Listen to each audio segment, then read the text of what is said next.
Hi friends, நான் உங்கள் புகழ். அதாவது சொல்லி பார்த்தீங்கன்னா, பப்பாளி பழம் சாப்பிடும்போது மறந்தும் கூட இந்த 5 பொருளையுமே அதோட சேர்த்து சாப்பிடாதீங்க. என்னென்ன பொருள் அப்படின்னு சொல்லி பார்த்தீங்கன்னா, பப்பாளியோட தயிர் சேர்த்து சாப்பிடாதீங்க. ஏன் அப்படின்னா, பப்பாளியோட தயிர் சேர்த்து சாப்பிடக்கூடாது. தயிரில் வந்து குளிர்ச்சி தன்மை நிறையா இருக்குது. அதனால் சளி, இருமல், தலைவலி கூட வரும். இப்போது நீங்கள் பப்பாளி தயிரும் 2மே சாப்பிடணும்னு நினச்சிங்க அப்படின்னா, 2 உணவுக்குமே இடையில கிட்டத்தட்ட 1 மணி நேரமாவது கேப் இருக்கணும். அதுக்கடுத்து வந்து பப்பாளியோட ஆரஞ்சு பழம் சாப்பிடாதீங்க. அதாவது ஆயுர்வேதத்தோட படி என்ன சொல்கிறாங்க அப்படின்னா, பப்பாளி பழம் சுவை வந்து இனிப்பாகவும், ஆரஞ்சு பழத்தோட சுவை வந்து புளிப்பாக இருக்கும். இந்த 2 பழமே உடலில் வந்து வேறு வேறு வேலையை செய்யும்.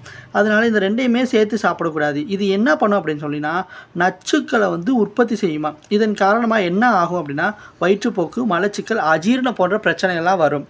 அதுக்கடுத்து பப்பாளியோட பால் சேர்த்து சாப்பிடக்கூடாது. ஏன் அப்படின்னா, உடல்நல காரணங்களாக பப்பாளி பழத்துடன் பால் உட்கொள்ளக்கூடாது. அதாவது பப்பாளியும் பாலும் சேர்த்து சாப்பிட்டோம் அப்படின்னா, மலச்சிக்கல், வயிற்றுப்போக்கு பிரச்சனை மட்டும் ஸ்டார்டிங்கில் ஆரம்பிக்கும்.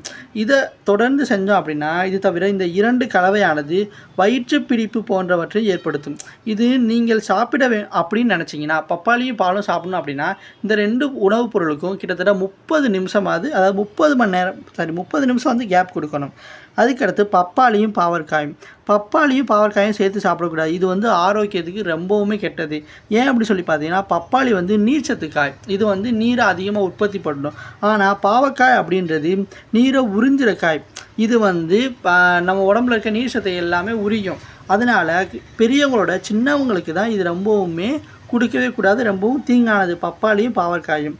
அதுக்கு அடுத்த உணவுப் பொருள் என்னன்னு சொல்லி பார்த்தீங்கன்னா, பப்பாளியோட எலுமிச்சம்பழம் சேர்த்துக்கவே கூடாது.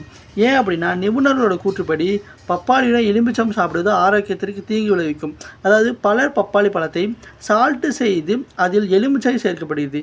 இது மிகவும் தவறானது. இவை 2ம் சேர்த்தால் உடலில் செரிமான பிரச்சனை ஏற்படும்.